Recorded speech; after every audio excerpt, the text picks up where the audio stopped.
नमस्कार, मैं सुकन्या सिंह आप सभी दर्शकों का अन्नदाता कार्यक्रम में स्वागत करती हूं।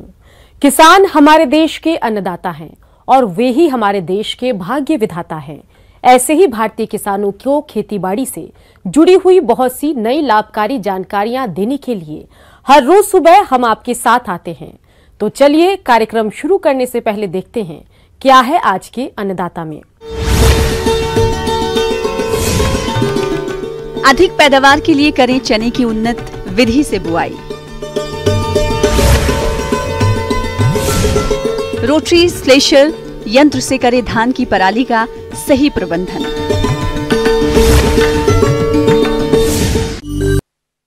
चना की खेती हमारे प्रदेश के सिंचित और असिंचित क्षेत्रों में की जाती है और जो किसान चने की बुआई करना चाहते हैं उन्हें इसकी खेती से अधिक पैदावार मिले, इसके लिए चने की कौन कौन सी उन्नत किस्मों का चयन कर बुआई करें, इस बारे में जानते हैं डॉक्टर भूषण प्रसाद सिंह से। नमस्कार किसान भाइयों, आप सभी को आज मैं चना के बारे में जो हमारा किन किन बातों को ध्यान में रखें ये हम बतलाने जा रहे हैं। उसमें आप लोग को ध्यान में रखना होगा कि जैसा कि इसका क्लाइमेट है, वातावरण है, वो उसमें अगर बहुत ज़्यादा ठंडा हो तब इस जगह इसके फसल को नुकसान पहुंचता है, या फ्रॉस्ट का समस्या हो तब इस जगह नुकसान पहुंचता है। तो इन सब चीज़ों को ध्यान में, अगर इसके फूल आने के समय में, फ्लावरिंग के टाइम में फ्रॉस्ट आता है तब हमारे लिए समस्या उत्पन्न होती है। जहाँ तक मिट्टी की बात है तो उसमें सैंडी लोम से क्ले लोम जो मिट्टी है इसके लिए काफ़ी उपयुक्त माना गया है। और जो इसका पीएच लेवल जो है वो अगर न्यूट्रल रहता है तो ऐसे मिट्टी में इसकी खेती अच्छी हो सकती है। चने की खेती के लिए कोई विशेष खेत तैयार करने की आवश्यकता नहीं है। इसके लिए 1 या 2 जुताई करके पाटा लगाकर वर्षा नमी को संरक्षित करें और फिर चने की बुआई करें। चने की फसल से अधिक उपज लेने के लिए जरूरी है कि आप इसकी उन्नत किस्मों का चयन कर बुआई के काम में लेवें। अब इसके बाद है इसमें किस्मों का चयन जो है, वैरायटी जो हमारा होना चाहिए वो अच्छी होनी चाहिए।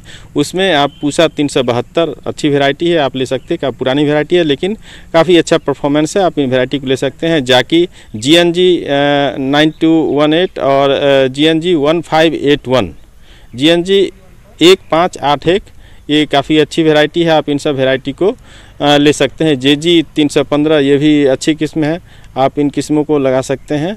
इसके बाद जो बीज दर है वो संतुलित मात्रा में होना चाहिए। उसमें 75 से 100 किलोग्राम बीज आप ले सकते हैं। 75 से 80 किलोग्राम प्रति हेक्टेयर बीज की मात्रा उपयुक्त है इसके लिए।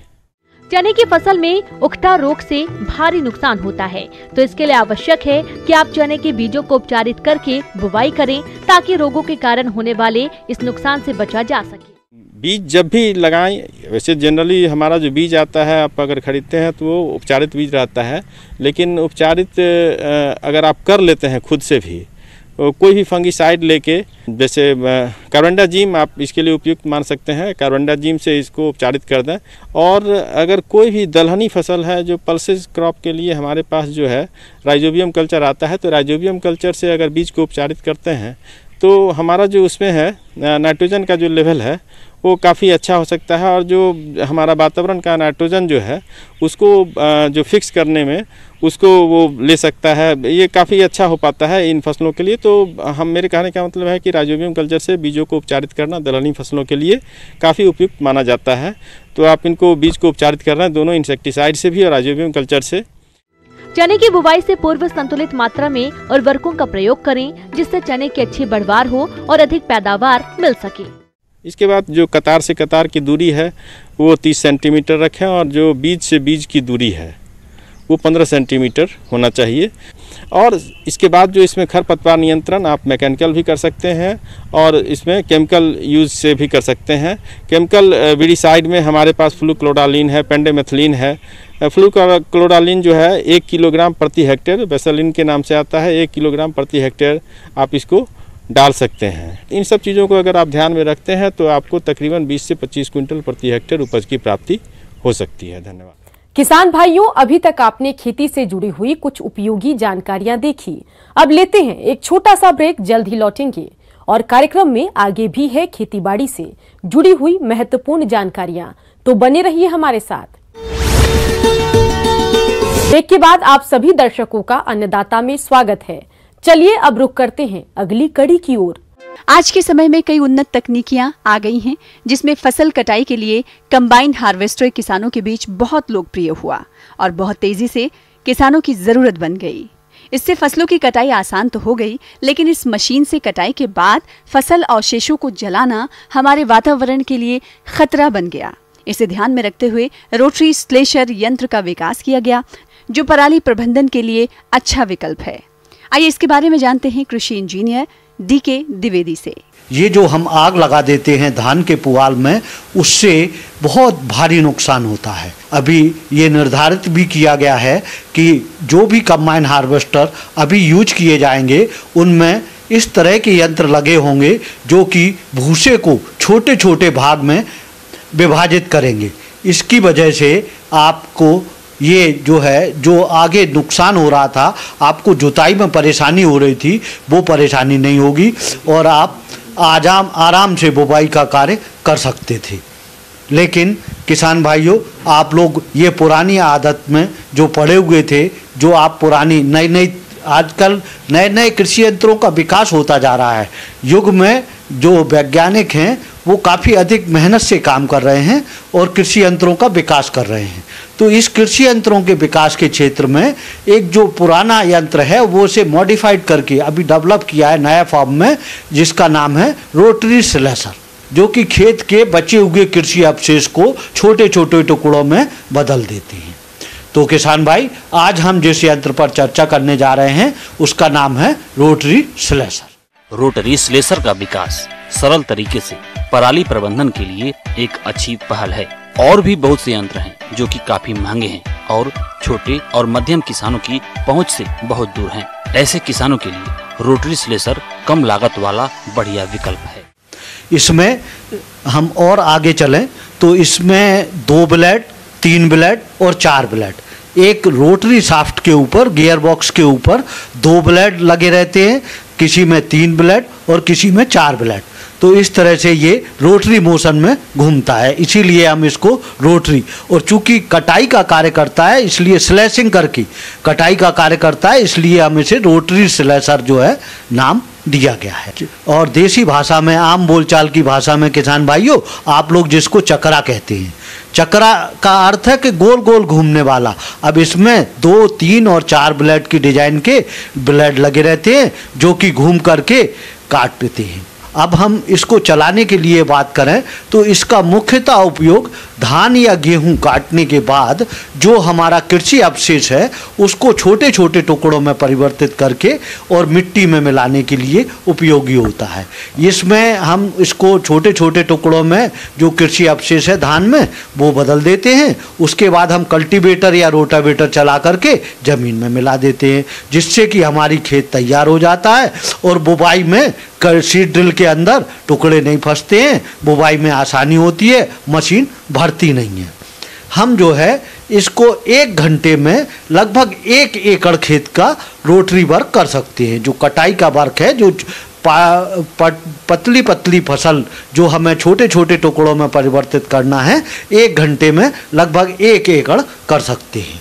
और इसमें लगभग 4.5 से 5 लीटर डीजल का व्यय आता है उस समय ट्रैक्टर पर, क्योंकि लोड पर ट्रैक्टर चलता है। अगर हमारे पास डीकम्पोजर है, वेस्ट डीकम्पोजर आता है, वेस्ट डीकम्पोजर को अगर हम उपयोग कर लेते हैं तो वेस्ट डीकम्पोजर के माध्यम से हम इसको 15 दिन में, ये 15 से 20 दिन के अंदर सड़ना चालू हो जाता है और ये पूरी तरह से खेत से खाद में परिवर्तित हो जाता है।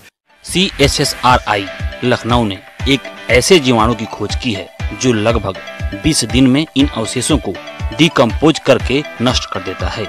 यह जीवाणु तरल अवस्था में होता है, जिसे पानी के साथ मिलाकर पूरे खेत में छिड़काव कर देते हैं। लगभग 20 दिन बाद यह सड़कर डिकम्पोज हो जाता है। इस डिकम्पोजर का नाम हेलो CRD दिया गया है। कृषि विज्ञान केंद्र में संपर्क करके इसे आप ले सकते हैं। अब हम इसका जो कीमत है लगभग 70,000 रुपये, इसमें लगभग अनुमानित कीमत है। इसमें जो कम वजन के हैं, थोड़ा सा छोटे साइज के हैं, उनकी कीमत घट जाती है।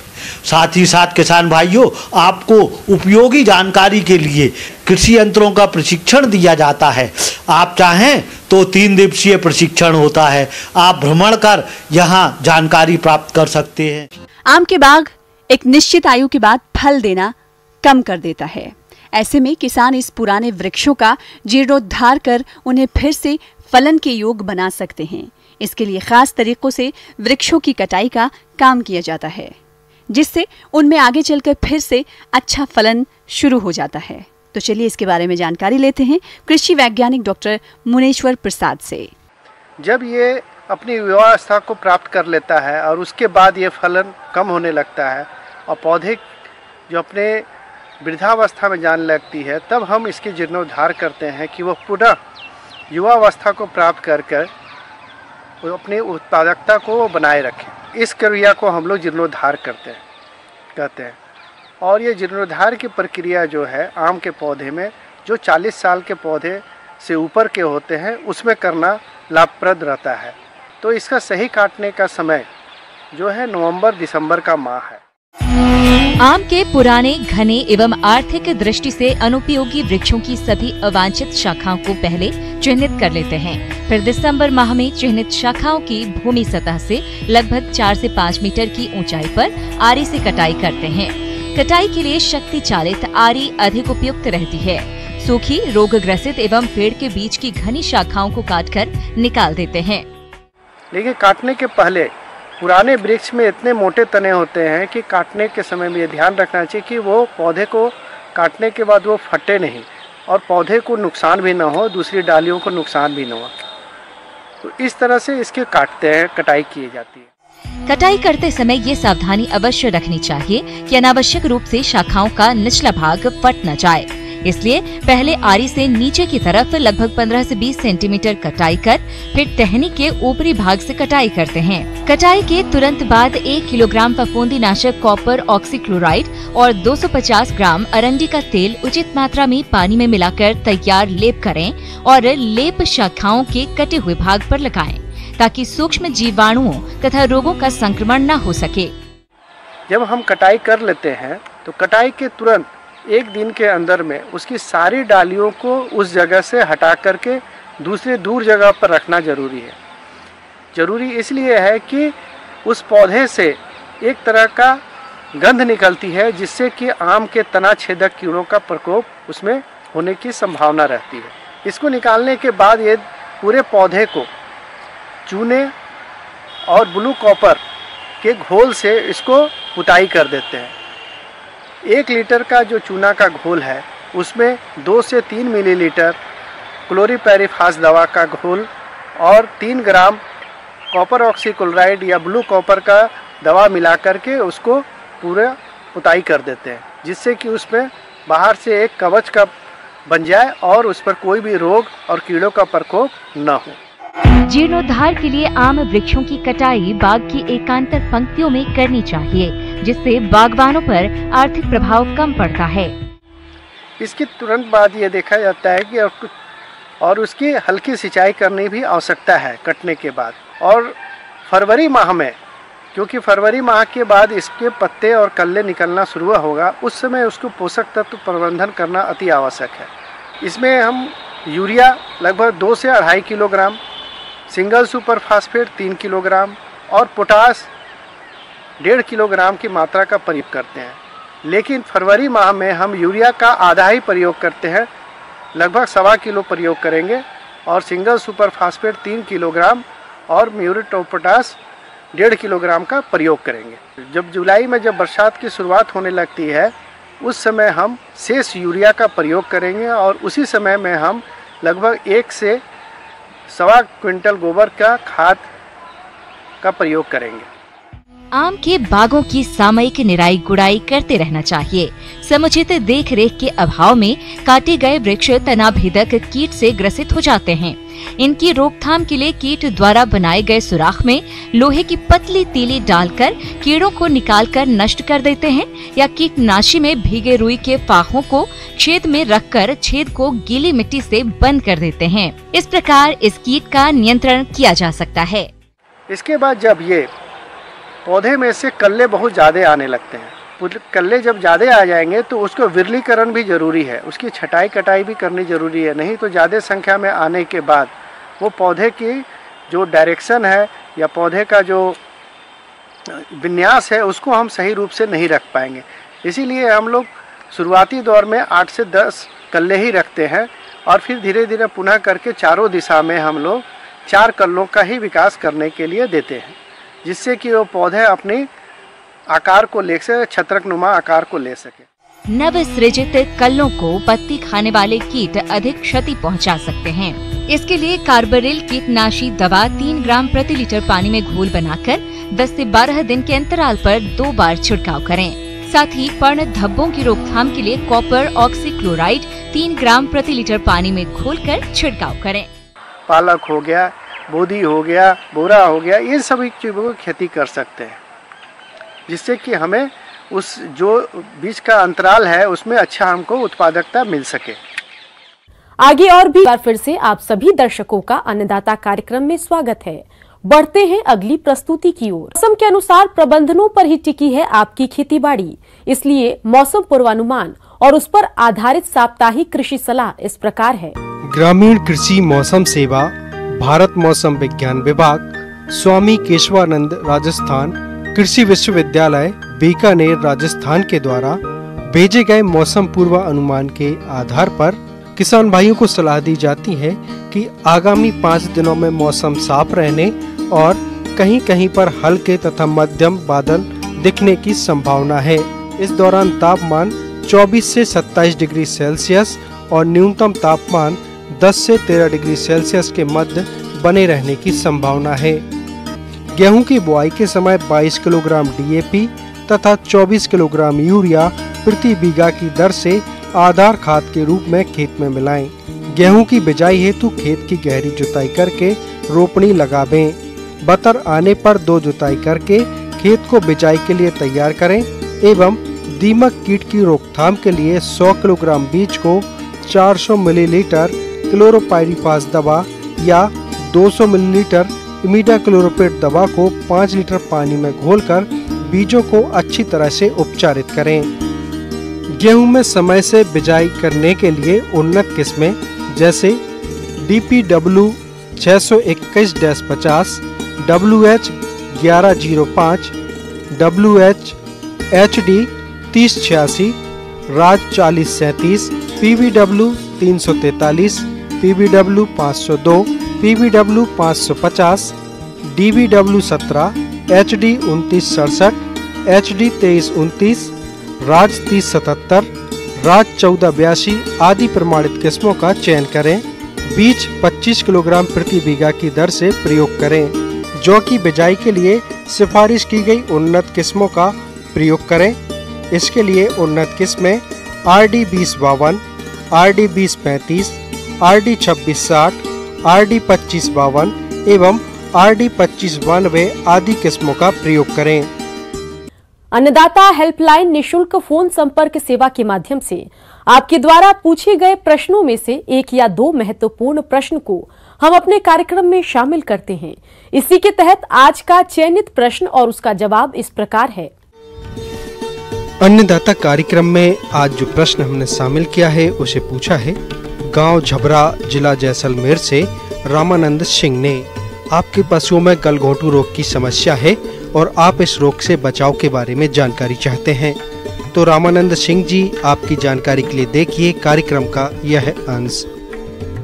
देश के जो किसान दुधारू पशुओं का पालन करते हैं उनके लिए बरसात का मौसम काफी परेशानियों से भरा होता है, क्योंकि इस समय पशु सबसे अधिक संक्रमित रोगों की चपेट में आते हैं। संक्रमित रोगों में से आज बात कर रहे हैं गलघोंटू रोग की। गलघोंटू गाय और भैंसों में होने वाला एक बहुत ही घातक और छूत रोग है। इस रोग के प्रमुख लक्षणों में तेज बुखार, गले में सूजन आना, सांस लेने में तकलीफ होना और सांस लेते समय घर घर की तेज आवाज होना आदि शामिल है।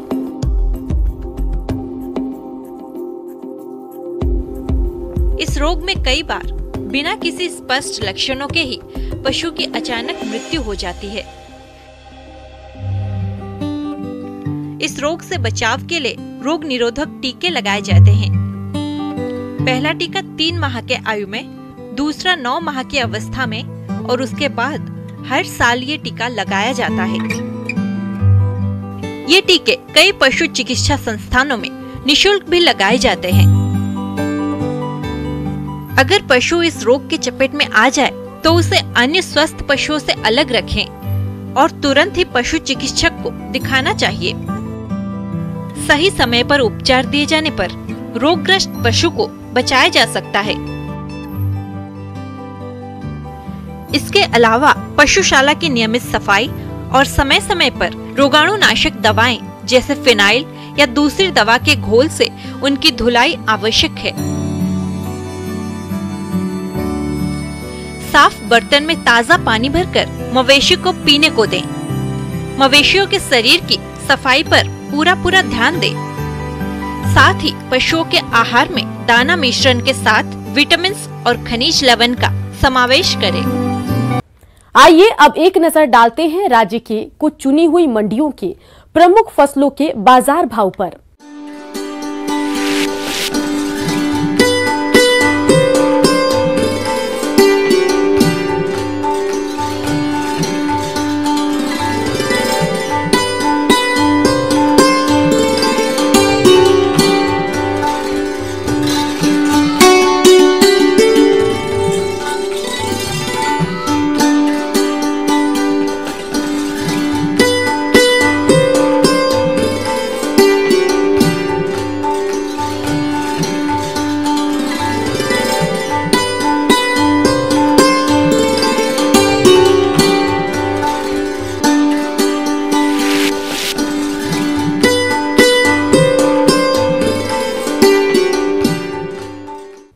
किसान भाइयों, अन्नदाता आपकी सेवा के लिए संकल्परत है। कृषि संबंधित समस्या और सुझावों के लिए आप हमें इस पते पर संपर्क कर सकते हैं। प्रोड्यूसर अन्नदाता, news 18 Rajasthan, Ramoji film city, Hyderabad 501512। साथ ही आप हमें ईमेल भी कर सकते हैं।